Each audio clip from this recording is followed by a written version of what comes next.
নমস্কাৰ বন্ধুসকল, চাওঁতে 2023 চনটো পাৰ হৈ 24 চন সোমালে আৰু নতুন বছৰ বুলি আমাৰ পাকঘৰত আজি কিহৰ প্ৰস্তুতি চলিছে বলকচোন চাওঁ। ইফালে আহি দেখিলোঁ আমাৰ জেঠাই পলু সিজাই আছে। যিহেতু সকলোৱে নতুন বছৰ বুলি পিকনিক গৈছে, ঘৰতে এসাঁজ খাইছে মাছ মাংসৰে ধুনীয়াকৈ সকলোৱে মিলি, আৰু আমিও ভাবিলোঁ যে আমিও অলপ ব্যতিক্ৰম কৰোঁ। গতিকে এইবাৰ আমি আৰম্ভ কৰিলোঁ নতুন বছৰটো পলুৰে।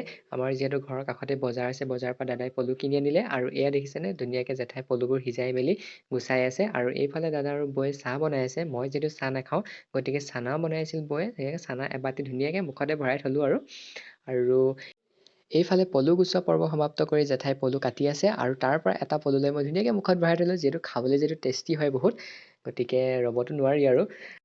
এইফালে দাদাই পলুখিনি পিঁয়াজ নিমখ হালধি দি ধুনীয়াকৈ তেলত ভাজি দিলে, আৰু আমাৰ পলু ৰেডি হৈ গ'ল, আৰু আমি সকলোৱে মিলি ভাত সাজ ধুনীয়াকৈ খালোঁ ৰাতি।